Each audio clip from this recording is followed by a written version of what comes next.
Hola hermanos, estamos nuevamente estudiando acerca de la persona de nuestro Señor Jesucristo, el Mesías, acerca de la Escritura, y hemos terminado en la reflexión anterior, así a grandes rasgos, lo que el Antiguo Testamento habla acerca del Mesías, y vamos a comenzar el testimonio que hay en el Nuevo Testamento. En el Antiguo Testamento todo se mostró a través de profecías, a través de ilustraciones, de metáforas, a través de un lenguaje figurado acerca del Mesías, con el propósito de que el pueblo de Israel y los lectores de la Escritura pudieran identificar, pudieran reconocer al Mesías cuando él viniera en el tiempo en que Dios había establecido su venida.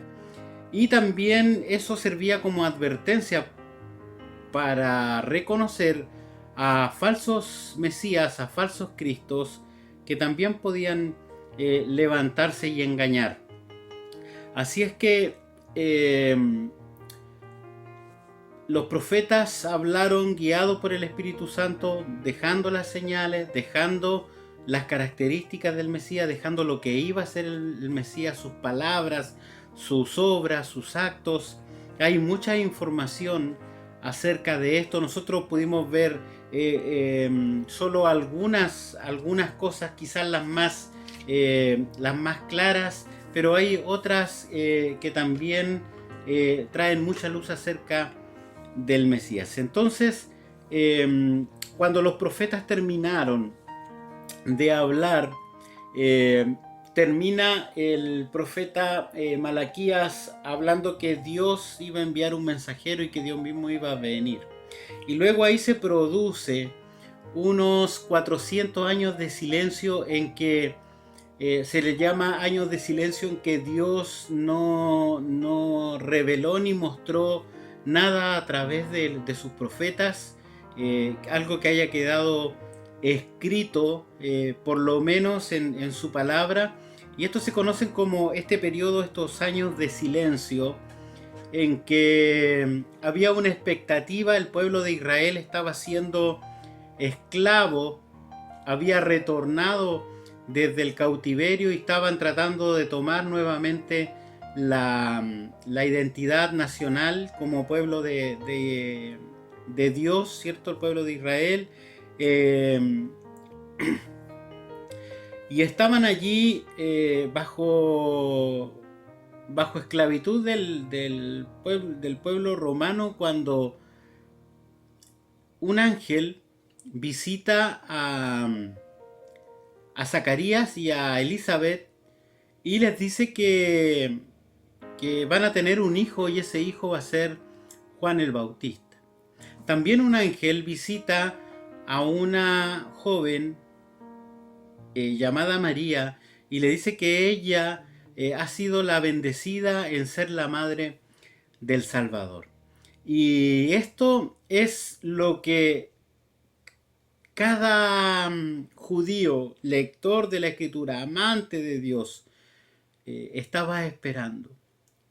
Que Dios obrara a través de su pueblo, y Dios viniera y visitara a su pueblo a través del Mesías, porque el Mesías iba a cumplir todas esas promesas que hemos estado viendo, iba a cumplir todas las bendiciones de Dios para con su pueblo, iba a restaurar todas las cosas, iba a ser el que iba a traer la paz, la prosperidad, la salvación para el pueblo de Israel. Entonces había gran expectación sobre esto. Así es que en ese contexto, queremos analizar eh, dos cantos que realizan dos personas. Una es María, que es lo que se conoce como el Magnificat, y el otro es el de Zacarías, que es el Benedictus. Así se conocen, así fueron titulados. Ya vamos a aprender acerca de eso también. Hay un tercer canto un poquito más corto, que es el que hace Elizabeth. Son los tres cantos que aparecen ahí en Lucas y que son la expresión, el himno, sería la expresión de adoración por lo que Dios está haciendo. Entonces, estos son himnos famosos del Nuevo Testamento, aparecen en Lucas los tres. Vamos a ver en esta oportunidad el Magnificat, que aparece en Lucas capítulo 1, verso 46 en adelante, y le voy a dar lectura. Dice así: Entonces María dijo: Engrandece mi alma al Señor, y mi espíritu se regocija en Dios mi Salvador, porque ha mirado la bajeza de su sierva. Pues he aquí, desde ahora me dirán: bienaventurada todas las generaciones, porque me ha hecho grandes cosas el poderoso. Santo es su nombre, y su misericordia es de generación en generación a los que le temen. Hizo proezas con su brazo, esparció a los soberbios en el pensamiento de sus corazones, quitó de los tronos a los poderosos y exaltó a los humildes, y a los hambrientos colmó de bienes, y a los ricos envió vacíos. Socorrió a Israel su siervo, acordándose de la misericordia de la cual habló a nuestros padres, para con Abraham y su descendencia para siempre. Ese es el canto, ese es la poesía, esa es la profecía también que hace María. Es una improvisación, brota de la emoción, es una improvisación que nace desde la fe, una fe que produce gozo. Ella está alabando y adorando al Señor, y ella, la primera palabra que dice es engrandece, exalta. Verso 46, exalta mi alma, mi ser al Señor. Y esa palabra engrandece o exalta o poner en alto es la que en latín se traduce como Magnificat. Y ese es el título de este canto, se ha conocido así. Lo que hace María es la expresión de su adoración. Ella ha ido a visitar a su prima Elizabeth. Ella se ha dado cuenta de que el Señor está haciendo algo con ella y con su prima Elizabeth, y ella reconoce al Señor obrando. Elizabeth le dice: bienaventurada la que creyó, porque cumplirá lo que fue dicho de parte del Señor, en el verso 45. Pero antes le había dicho en el verso 42, dice que Elizabeth estaba llena del Espíritu Santo cuando María la saludó, y ella exclamó: bendita tú entre las mujeres, y bendito el fruto de tu vientre. ¿Por qué se me concede a mí esto, que la madre de mi Señor venga a mí? Porque tan pronto llegó la voz de tu salutación a mis oídos, la criatura saltó de alegría en mi vientre. Es decir, Elizabeth le estaba diciendo a María, esta jovencita, que ella era la madre del Salvador, que ella era la madre de este rey tan esperado, de este Mesías tan esperado. Y luego que termina esta conversación, María responde, María estalla en adoración y exclama: engrandece mi alma al Señor, y mi espíritu se regocija en el Dios mi Salvador. En Dios mi Salvador. Esta poesía hebrea, porque está escrito en poesía, es un paralelismo. Los paralelismos hebreos: se escribe una frase y luego en la frase siguiente se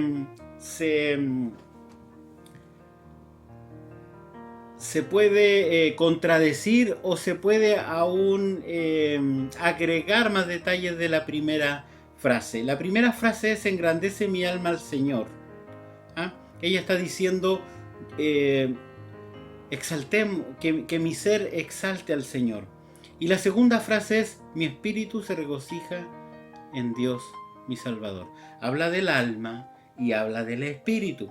Habla de el gozo de saber que hay un Salvador. Y esa salvación se encuentra en Dios.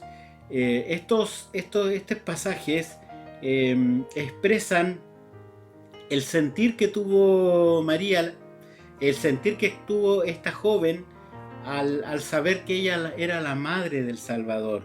Y los otros versos, los que siguen más abajo, expresan las obras que Dios hace, por lo cual merece alabanza. Entonces María parte diciendo, miren, esto es lo que yo siento con mi Señor o hacia mi Señor, porque Él ha hecho esto. De eso se trata este Magnificat. La expresión Salvador, al unirlo con el Señor, expresa el conocimiento, la comprensión que María tenía acerca de que estaban esperando un Salvador, de que había necesidad de un Salvador, de que Dios había prometido una salvación que tenía que cumplirse. Entonces María reconoce esto, entendía, y ella en este canto relaciona este aspecto de la salvación de Dios con lo que Dios está haciendo por medio de ella. Cuando el ángel le aparece a María, María le dice, le responde al ángel después que el ángel le da toda la descripción de lo que Dios iba a hacer con ella. María le dice, he aquí tu sierva, hágase conmigo como el Señor ha dicho. Es decir, ella acepta con humildad. Ella acepta con humildad todo lo que el Señor iba a hacer, toda esta bendición del Señor para ella de ser elegida como la madre del Salvador. Y esto significaba para ella algo bueno, porque ella dice aquí en este mismo canto que le van a decir bienaventurada todas las generaciones. En el versículo 48, bienaventurada todas las generaciones, pues he aquí ahora me dirán, mira, ella tuvo el privilegio de ser. María llegó a ser la mujer más venerada de la historia de la humanidad. Es a través de la religión católica, María ha sido la mujer más exaltada, más venerada de la historia de la humanidad. Y María se da cuenta de eso de manera profética y dice, me van a decir bienaventurados, me van a decir bendita por tener esta gracia del Señor de ser la madre del Salvador. Pero ella lo toma con humildad porque la frase anterior dice que ella ha mirado, que Dios ha mirado la bajeza de su sierva. María reconoce su propia pobreza, su propia falta de distinción, ya sea social, política, ya sea monetaria. No, ella no tenía nada que ofrecer a este niño que llevaba en su vientre, tan solo el servicio a Dios. Ella era una pobre e insignificante muchacha de un pequeñito pueblo ahí en el Medio Oriente, y llegó a convertirse en la mujer más venerada del mundo. ¿Sabe? Hacemos un paréntesis para mencionar esto. Primera de Corintios dice que Dios escoge lo vil del mundo, que Dios prefiere escoger a esas personas que no son nada, a esas personas que no tienen nada, lo despreciado, para avergonzar a los que se creen algo, para avergonzar a los que se creen algo. Y esto tiene que ver con la humildad. María dice, Señor, tú has pasado por alto, tú has mirado lo bajo que soy, lo humilde que soy, y sin embargo tú me has bendecido. Y no solamente esta bendición va a ser para mí, sino que me vas a exaltar por esta bendición. No que María estuviera buscando esto, sino que ella lo reconoce en este cántico. Ella ve proféticamente lo que va a ocurrir. No que esté de acuerdo con esto, sino que ella ve, y aquí hay una ley espiritual. El que se humilla, Dios lo exalta. Y el que actúa con soberbia, Dios lo humilla. Y ella en su humildad brota en alabanza y en gratitud genuina delante del Señor. Y miren lo que sigue diciendo ella en el verso 49, da el motivo por qué ella está alabando. Dice, porque me ha hecho grandes cosas el poderoso. Santo es su nombre. Dios tiene atributos que solo pertenecen a Dios, y uno de sus atributos es todopoderoso. Y el poder de Dios estaba haciendo, ella ve que el poder de Dios, la omnipotencia de Dios, estaba actuando en la concepción de su Hijo. Dios estaba actuando con poder en esta encarnación. Dios estaba actuando de manera sobrenatural en el nacimiento de su Hijo. Y esto lo reconoce María y dice, Dios está actuando por medio de mí, por medio de mi prima Elizabeth, al levantar a Juan el Bautista. Y ella también prorrumpe en una exaltación esta frase que es, santo es su nombre. Una exaltación de alabanza, una exaltación que ella entiende claramente esta palabra de santidad, de decir que no hay nada oscuro, turbio, malo, nada negativo en Dios, porque santo es su nombre.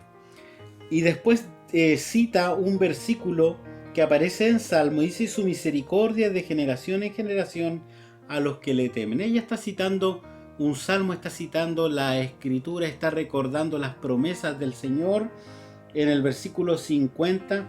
Este salmo que cita es el Salmo 103, verso 17, y comienza a decir algunas cosas que Dios hace.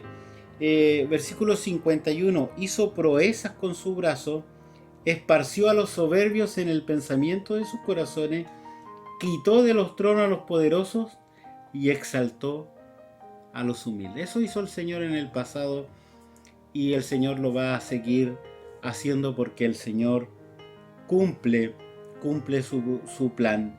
Dios juzga a los hombres, Dios los juzga con juicio justo.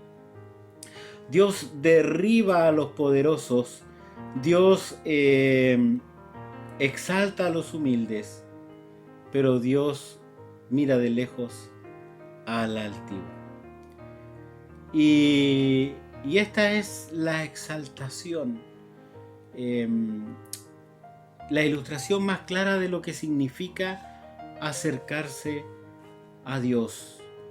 María pone esta figura muy clara acerca de lo que significa acercarse a Dios.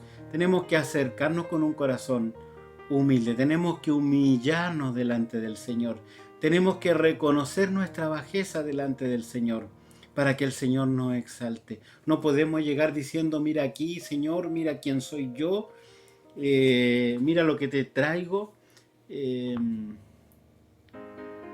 Humildad.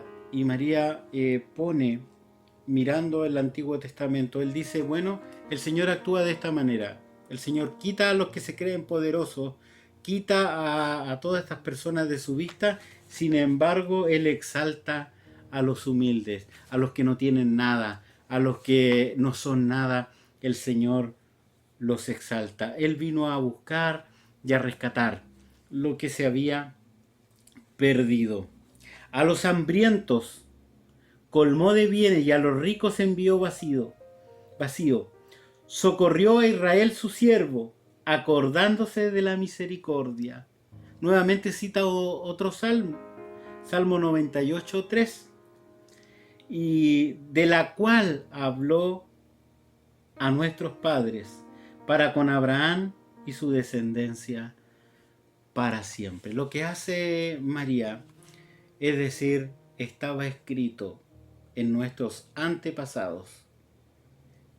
Dios había prometido que este momento iba a llegar. Y ahora ha llegado este momento. Y yo soy parte de este momento, está diciendo María. Y yo soy parte de este momento. Soy una mujer bendita. Y ella exalta al Señor por eso. Y ella se acuerda de la palabra del Señor. Porque el Señor está ejecutando su plan. Dios está ejecutando su plan el día de hoy. Y tú eres parte de su plan. Como iglesia tú eres parte de su plan. Tú eres un actor principal en la historia de Dios. Personas dependen de ti para que puedan escuchar que hay una buena noticia que Dios prometió. Que Dios dejó en su palabra, una buena noticia. Una noticia que tiene que ver con el advenimiento de este Mesías, de este niño, con sus enseñanzas, con su muerte en la cruz, con su resurrección al tercer día, con su exaltación a la diestra de Dios Padre. Y eso no lo debemos olvidar. Debemos tomarlo con humildad. ¿Qué teníamos nosotros para que el Señor nos escogiera? Nada, absolutamente nada. Podríamos decir como María, has mirado la bajeza de tu siervo. Mira, no soy nada, no tengo nada que ofrecerte, Señor. Quizás hay muchos mejores que yo, que hablan mejor que yo, que piensan mejor que yo, cualquier cosa, muchos mejores. Pero el Señor quiso llamarte a ti, quiso llamarme a mí, con el propósito de darnos salvación, de tener comunión con nosotros y a la vez darnos esta bendición de ser sus mensajeros de la bendita palabra de Dios, del bendito mensaje del Evangelio que transforma vida, que transforma vida de muerte a vida eterna. Y eso hace que María prorrumpa en una alabanza, en adoración al Señor. Qué gozo maravilloso el saber que nuestro Dios es un Dios digno de alabanza, un Dios que cumple sus promesas, un Dios que dijo voy a enviar a mi Hijo y está enviando a su Hijo acá, como María lo puede comprobar. Él envió a su Hijo. Él nos ha hecho promesas a nosotros también. Y el Señor va a cumplir sus promesas, porque Él es el Dios de los cielos, creador del cielo y de la tierra. Jehová es su nombre.